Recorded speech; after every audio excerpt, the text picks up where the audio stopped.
कुछ पहले से फिक्स है, यहाँ तक कि हमारी शादी कब होगी, किसके साथ होगी और कौन सी डेट को होगी, ये सब कुछ पहले से फिक्स है। ऐसे नहीं है कि हम मन चाहे तब शादी कर सकते, नहीं कर सकते, क्योंकि सब कुछ हमारे प्रारब्ध के कर्मों के हिसाब से मिलता है हमें कि शादी होनी भी है या नहीं होनी, और होनी है तो कब होगी, कहाँ होगी, सब कुछ कि हमारे मतलब किस तरह से हमारी शादी होगी, ये सब कुछ हमारी कुंडली में लिखा हुआ है कि प्रेम होगा, लव मैरिज होगी या अरेंज मैरिज होगी, हम खुद से कर लेंगे या हमारे घर वाले करेंगे, ये सब कुछ हमारे प्रारब्ध के हिसाब से होता है।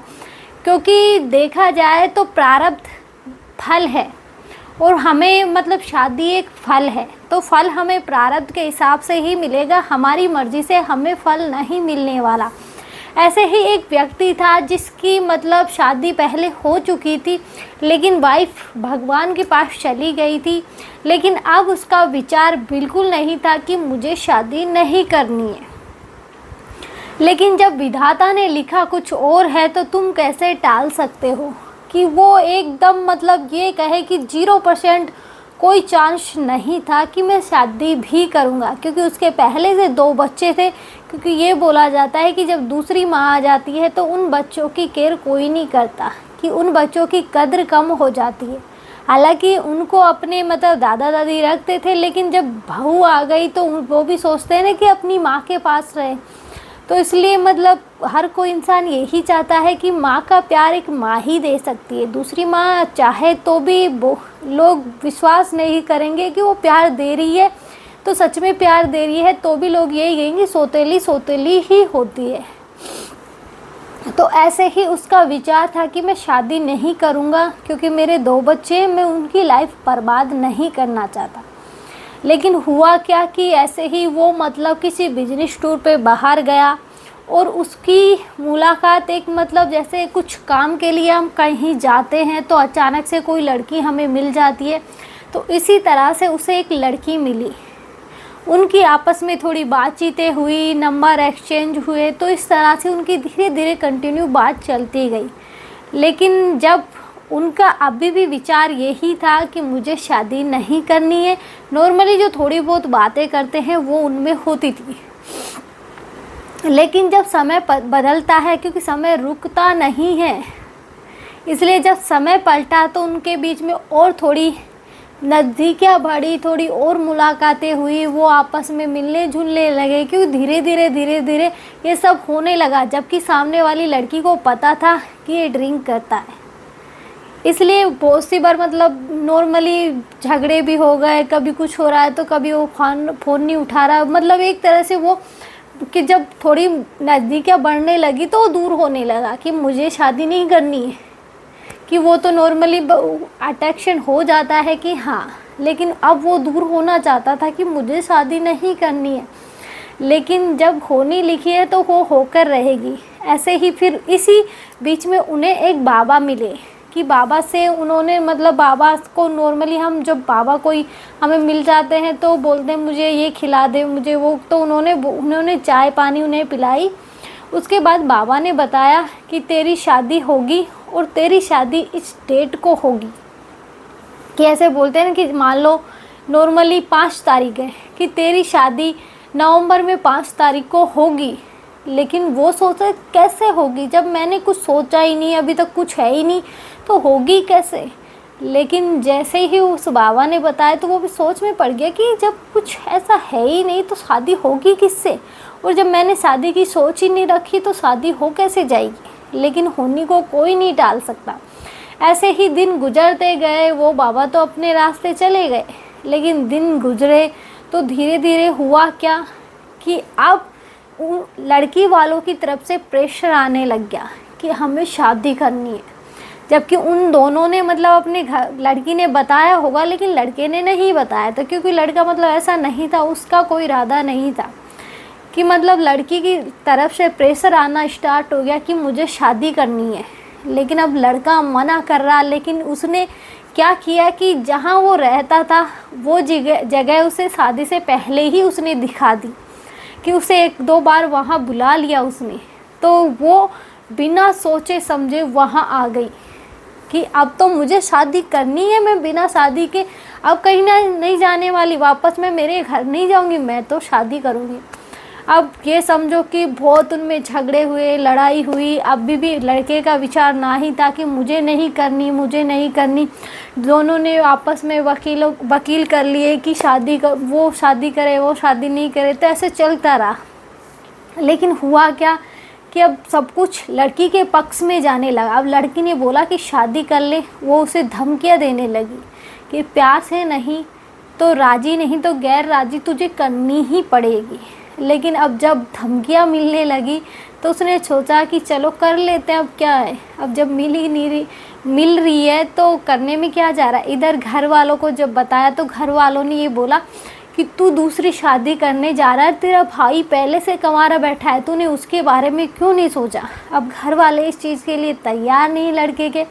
लेकिन अब क्या करे, उसने बोला कि मेरे कोई दोस्त की है, वो करवा रहा है, तो बस वैसे ही मैनेज किया कि कुछ नहीं, मतलब घर वालों को भी कुछ नहीं बताया कि शादी हो रही है। तो उस घर वाले बोले कि हम 1-2 दिन में आएंगे, उसके भी घर वाले बोले कि हम भी आ जाएंगे। तो हुआ क्या कि बाबा ने बोला था कि इस तारीख को होगी, लेकिन जैसे जैसे वो तारीख आई, उस तारीख के 1 दिन पहले सब कुछ शांत था कि मतलब झगड़े वगड़े थोड़ा कम हो गए थे, और मतलब जो अब सब हामी भर दी कि शादी कर लेंगे तो है ही। लेकिन जैसे ही वो डेट आई, उस दिन सुबह सुबह सब कुछ चालू हो गया कि मुझे तो आज ही शादी करनी है। यहाँ तक कि ना उसके घर वाले पहुँचे, ना उसके घर वाले पहुँचे, उन्होंने कोर्ट मैरिज कर ली कि बाबा ने बोला था कि इस तारीख को तेरी शादी होगी, उसकी शादी उसी तारीख को हुई। इसलिए बोला जाता है कि जो लिखा है उसे कोई नहीं टाल सकता। हमारा प्रारब्ध, अगर हम भक्ति कर रहे हैं, भजन कर रहे हैं, तो भी हम हमारे स्ट्रॉन्ग प्रारब्ध को नहीं काट सकते, क्योंकि वो तो हमें भुगतना ही भुगतना पड़ेगा। इसलिए हम जैसे शादी हुई, बीमारी हुई, इन सब चीज़ों को नहीं बदल सकते। जैसे संतान हुई तो इसे भी हम नहीं बदल सकते। बहुत से लोगों की किस्मत में संतान नहीं होती, क्योंकि जब हम फल के पीछे भागते हैं तो फल हमें नहीं मिलता। इसलिए तुम छोड़ के देखो उसे कि होगी तो हो जाएगी, नहीं है तो अब भाग्य में नहीं है तो कहाँ से मिल जाएगी। इसलिए बहुत से लोगों के 10-10 साल में बच्चे होते हैं, तो ऐसे वो प्रारब्ध के हिसाब से मिलते हैं, ऐसे ही नहीं मिलते।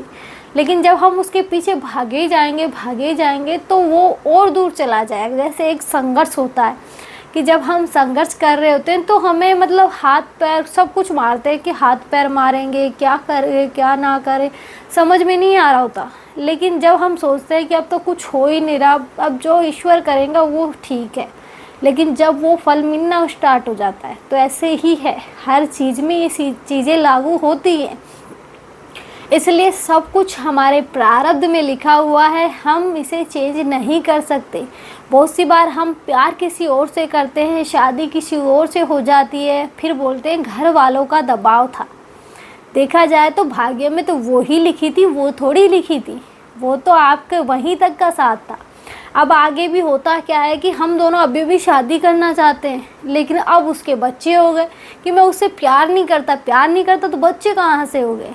ऐसे ही होता है कि अगर सामने वाला प्यार नहीं करता तो बच्चे बिना प्यार के कैसे हो जाते।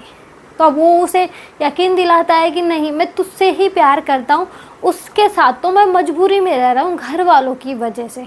लेकिन घर वाले हमारे कमरे में क्या हो रहा है उन्हें नहीं पता, लेकिन हम दूसरों की ज़िंदगी क्यों बर्बाद कर रहे हैं। जब हमें थोड़ी अक्ल आ रही है और जो सामने लड़की है उसे भी समझना चाहिए कि उसकी शादी हो गई, अब बच्चे भी हो गए, फिर भी हम उसके पीछे पड़े, तो उसे भी थोड़ा समझना चाहिए। अगर वो प्यार ही करता तो शादी तक नौबत ही नहीं आती, नौबत आ गई तो बच्चों तक नौबत नहीं आती। लेकिन वो टाइम पास हो गया कि वो है ना कि मतलब घर की मुर्गी दाल बराबर, कि घर की है, इसका ये कहाँ जाएगी मुझे छोड़ के, वो तो उसकी भी शादी होगी ना, इसलिए पहले उसका यूज कर लेता हूँ मैं। बहुत से लोगों की सोच ऐसी ही हो गई। इसलिए मतलब लोगों को शादी के बाद भी लड़कियाँ चाहिए, गर्लफ्रेंड चाहिए, उन्हें रखने का शौक़ होता है, क्योंकि अपनी में इंटरेस्ट नहीं आता, क्योंकि वो अब कभी भी काम में ले सकते हैं। लेकिन जब दूसरा ये पता है कि ये हमारे पास कुछ टाइम के लिए, तो हम पहले उसका यूज करेंगे, उसका नहीं करेंगे जो हमारे पास है। उसके तो लिए हम सोचेंगे तो यही ये कहाँ जाएगी ये।